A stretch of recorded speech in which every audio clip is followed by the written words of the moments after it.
Hello and welcome back to the Halo series. My name is Douglas Brown, CEO at Halo Consulting. Today we have Rory Trotter from Brown-Forman, and throughout our session we will cover several topics keeping total rewards leaders up at night.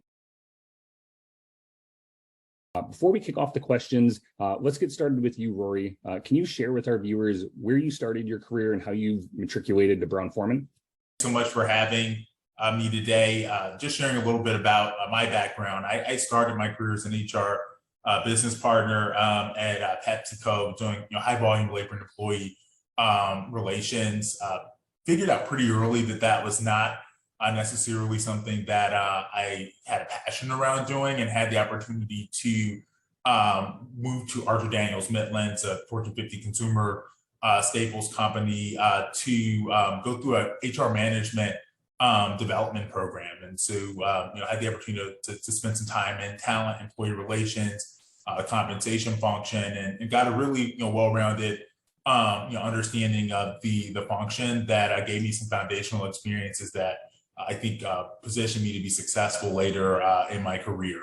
I spent about 8 years with ADM in a number of different roles, the last several of which were total rewards based roles. Before that, I'd done several HR business partner opportunities as well. What finally got me over to Brown-Forman was I got a reach out from a recruiter at the company who was looking for a total rewards leader. At that point at ADM, I enjoyed my time at the company, but found that I was at that point really focused primarily on the benefits space, and the opportunity to get broader at Brown-Forman, combined with just the fantastic company culture, and I was attracted to the fact that it was publicly traded but privately held.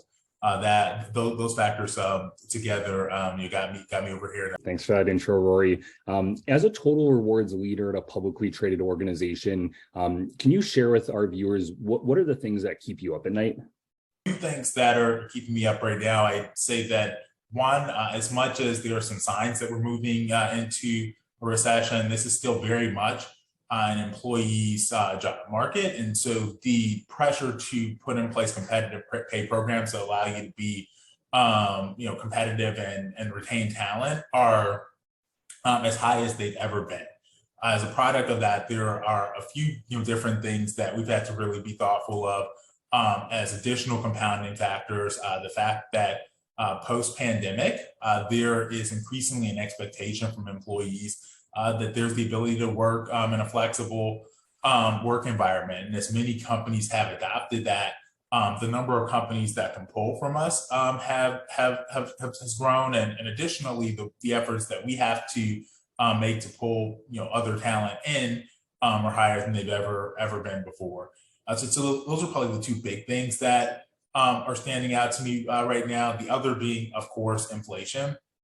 In the current job market, just as a matter of course, due to some broader macroeconomic factors, we've seen inflation that's been double digits in many markets over the last year, and that inflation has also reflected itself in some of the wages that employees are asking for to move companies.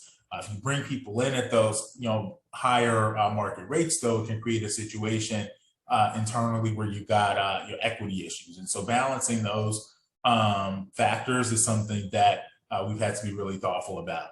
I would say that Brown-Forman has done a great job as a company of saying, yes, we're going to be more comfortable with flexible work. We're going to be more thoughtful about where we allow people to work and where we recruit for talent. And I'd say from a pay standpoint, that the internal equity consistency piece is always key. And so in cases where from a pay standpoint, it doesn't necessarily make sense to match these higher market wages, some of the steps that we can take is by being more employee experience focused company, highlighting the benefits of the culture, things that we can do from an employee benefit standpoint.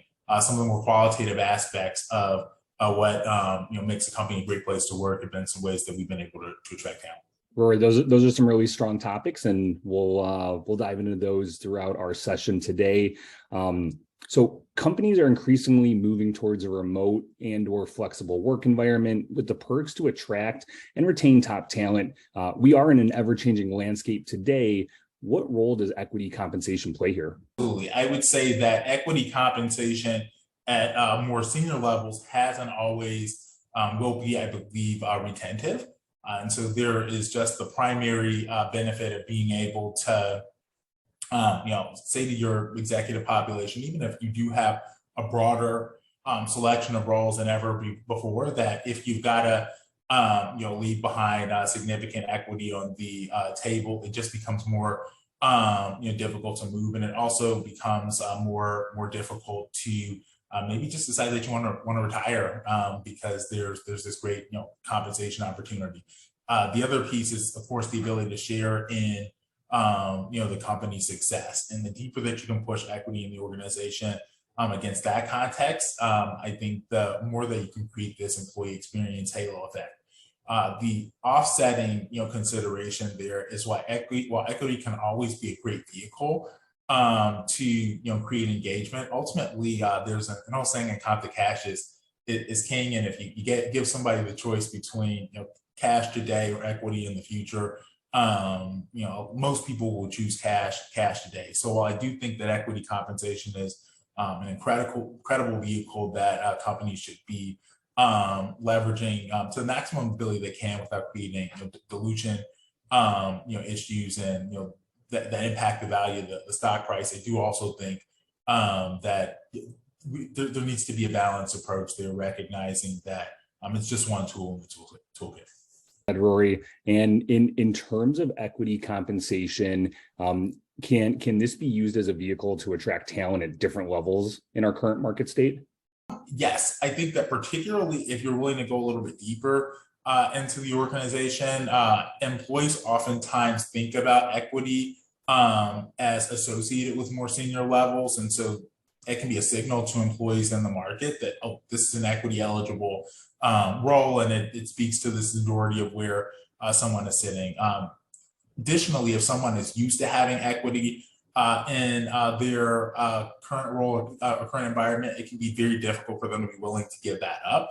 One of the things that I fairly often see in the marketplace when we're looking to bring talent in is if a role is not equity eligible at BF, but it was equity eligible somewhere else, the employee is typically not willing to give that up easily. And if you do make it up by paying additional cash compensation, that can actually be more expensive to the company because equity isn't an expense that you can amortize over vesting life cycle, whereas cash is something that you need to recognize as an expense today. So I think that equity is not only kind of a more cost-effective vehicle, but also can in many ways be table stakes for leaders that are used to having it. And to your point, Doug, if you're looking at attracting a more junior employee, particularly one that's on the cusp of being equity eligible, that can be a great way to reinforce to them the commitment that the company would have to their success. And in your role today, have you felt increasing pressure to provide increased non-cash compensation benefits? For example, covering more of healthcare premiums for employees, et cetera. And how do you decide when to make these changes on the benefits versus cash compensation? At one point in the past, I would have described Brown-Forman may have described itself as a premium payer. Increasingly, we have highlighted that we want to be a premium experience company, and it's just recognizing that some of the most wonderful things about working at the company are things that you really only understand if you are local to the market or you are familiar with Brown-Forman and what sort of company it is. The collaborative nature of the organization, the kind of caring nature of the leadership team, the flexible work environments. To your point, the focus on less cash compensation and more perquisites. Brown-Forman is one of the only companies that I'm aware of that still gives a holiday bonus as a percentage of pay to most employees around the globe. The company for most employees as well also gives a product allowance benefit where you get X dollars a year. The company will 100% reimburse you for it if you go out and purchase a Brown-Forman product or spirit. You can submit for reimbursement there. There are all sorts of things that we do from a well-being standpoint, from competitions that we'll have around walking programs with cash prizes to mental health huddles and yoga sessions that we'll do. We'll bring people together to work on their spiritual and physical and emotional health and well-being. Those are all things that don't necessarily have a cash component to them, or if they do have a cash component, it's not the primary attractor that I think have increasingly become a part of our employee value proposition. Foreman's doing all the right things in terms of the non-cash compensation benefits, Rory. As you mentioned, the flexible work environment is extremely attractive. Having the well-being competitions with cash prizes and the yoga sessions, that all sounds really impressive for your organization. How do you use compensation and benefit strategy to retain top performers without compromising the equability of the system overall for the rest of the employees? I'd say that it tends to be table stakes for us, that we do make sure that internal equity it exists across the company. And so the way that you do that is from a total reward standpoint. Yes, you do want to reward your high performers in the form of higher incentive payouts. So from a short-term bonus standpoint, for instance, there are two elements of the way that we pay out our bonus. 50% of it is based on corporate results. That's the collective efforts of the company, whereas the other half of it is based on individualized performance. And there's a factor there that can range up to 200% of what a strong or typical performer would realize at the company. So one of the ways that you do it is, of course, through variable incentive compensation. But even for employees that are not necessarily bonus eligible, one of the things that we put in place is something called a Spirit Award. We're a wine and spirits company, and so the award is called a Spirit Award. And an employee that demonstrates a certain level of spirit or kind of exceptionally living the company's values, shows exceptionally high performance. The company, anyone in the organization has the ability to nominate an employee for a Spirit Award up to X dollars, and we get broad utilization of that program across functions. And as a general rule, we'll use them for those awards for our more junior employees. So it's giving an employee an extra $500 for demonstrating a value of teamwork, or giving an employee an extra $250 for demonstrating a value of excellence. And that has been a great way for us to recognize from a compensation standpoint in real time the actions of our employees across the organization at what I would say is, in the big picture, a de minimis expense. The turnover at Brown-Forman, I think from our previous conversations, you mentioned that turnover has been pretty low. How successful has Brown-Forman been in terms of retaining their top talent? It is not typical for employees to leave here. I would say that the average salary employee, I'd have to recheck the data. It's ever changing, but it's the average tenure is probably around 10 or 11 years. It's one of those companies where once you get in the door, you understand there are just certain things about the culture that you can't find in a whole very many other places. The big ones being, again, our leadership team and the way they empower employees, the collaborative nature of the organization. People really do care about one another, and the opportunity to great development opportunities, as much as it's not always a lot of really quick upward mobility, because people tend to stay. We regularly look for opportunities to switch people into different seats and to round you out at each level before you move up. This current unprecedented market, from an inflation standpoint, how should companies be thinking of pay equity and compensation as it relates to cost of labor and cost of living?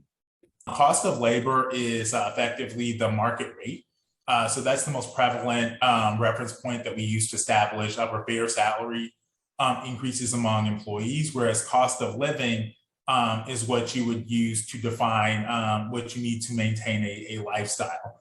And that's something that we more commonly use with hourly employees. So the way I kind of think about it is it's a practical matter. When you see something like significant inflation come through, that would more quickly affect the way that you need to compensate your hourly or less highly compensated employees, just because they will not be able to afford table stakes things to pay their bills if you're not making those changes. Whereas from a cost of labor standpoint, because the pool that you're selecting from for salary employees is larger, because those are more likely to be remote type roles, you're more likely to pay the prevailing market rate from a labor standpoint instead. So, hey, what does it cost to hire an accounting manager in Los Angeles, California versus Louisville, Kentucky? And that's going to be a much bigger factor for your salary. Can you share with our viewers your perspective on your company's pay philosophy and what actions are necessary to keep up with the market while easing salaried employees' minds? We believe that and having a premium experience, philosophy, but from a total rewards philosophy standpoint as a whole, I would say that we also consider ourselves to be a premium pay organization, but we think about that through the lens of paying competitive median, compensation packages, which are made up of a few different components. Base pay, which is your salary or your hourly rate. The short-term incentive, which is based on rewarding for both company performance and individual performance. Long-term incentives, which are intended to both retain talent and then motivate also our more senior leaders to deliver on key business objectives that the organization has identified, such as stock price appreciation, total shareholder return, and then also performance of growth around key book value metrics like operating income and net sales. And so that long-term incentive plan tends to pay out over a 3-year performance period, whereas that short-term incentive plan is a program that is done annually. And then from the employee benefit standpoint as well, there's kind of course a key focus on making sure that yes, we're providing at minimum median levels of benefits, but additionally kind of all the things that we talked about that reinforce that Halo is an employee experience company, introducing spirit awards, kind of having mental health huddles, walking challenges, product allowances, things that may not necessarily have a very large cash value, but are part of our total, our premium total rewards philosophy. Appreciate that context. In this ever-changing landscape, from a post-pandemic to a pre-recession market, the market median for many executive roles has risen significantly over the past year. How has Brown-Forman reacted to the market median increases for leadership hires? This is one of the benefits of having a total reward strategy that results in largely retaining your senior leadership team. We've seen double-digit increases in the cost to hire executive talent over the last year, 18 months or so.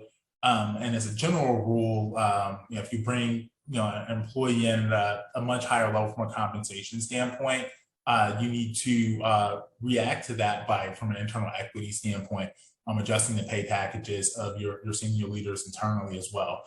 Because of the fact that we don't have a ton of attrition at Brown-Forman, we haven't felt the same impacts of that pay compression, in the sense that we very rarely hire at that level externally, because of the fact that we generally are able to develop full career talent, from within, based on people that we're hiring maybe closer to the middle of their careers. And I would say, as an additional factor there, because we don't have a whole lot of of turnover, there is not the same pressure to kind of artificially react to what may be short-term volatility in the market from a pay standpoint. That said, there are two things that we have done, I think, to recognize that the talent marketplace has gotten significantly tighter. The first is that from a inflationary standpoint, everybody across the company got a 4% thank you award this year, where we essentially said, hey, we're going to look at your pay, take 4% and give you that amount as a lump sum, just to say thank you for being here and participating in the company, and particularly over the last two years and what's been a very challenging macro environment. The other thing that we have done is across the entire enterprise, we've done an analysis of pay across the company and said, hey, if somebody, or in some places we're still in the process of completing that, let me avoid misspeaking, but we'll quickly be finished with that exercise. And the idea is essentially to look at every role across the company, and if there is someone that's not being paid or what we would define as a market competitive rate, which is very close to the median, we're adjusting their pay accordingly. And by taking those steps, we just haven't had a lot of turnover in the organization, and have been able to effectively manage our costs. Of course, anytime you're increasing pay, it can have long-term effects to the bottom line, but in this case, by looking for the opportunity to kind of do spot awards like the 4%, thank you, and also bringing people up to the median when they have not been sitting there today, we've been able to avoid some of the costly expenses some organizations will have to pay by paying a premium for counteroffers, and have also been able to avoid adding long-term costs to SG&A in the form of fixed salary increases. Inflation is at an all-time high at 9.1%, the highest since November of 1981. What is your stance on the short-term solutions as opposed to base increases, which might have long-term implications and also might contribute to an inflationary environment? And being at one of the highest levels that it's been, and to your point, close to 40 years.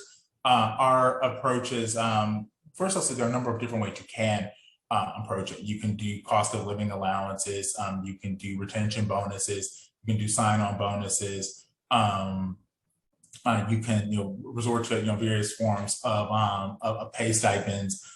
In our case, the way that we've addressed it is it's been twofold. One, it's recognizing that some of these things may be short-term, and so rather than adding to fixed compensation costs, instead giving employees kind of cash lump sums to say, hey, thank you, we appreciate you being with us here at the company, but those are not necessarily things that are going to have long-term compensation cost. And the other piece has just been taking a regular look at the market. More than any place that I've ever had the opportunity to work, I think as an organization we do a great job of looking across the company and seeing where every single employee is sitting relative to the center of the market, and where there are issues from a pay equity or pay competitiveness standpoint, we immediately address it. A couple of last questions here, Rory, for you. I know we're running a little low on time.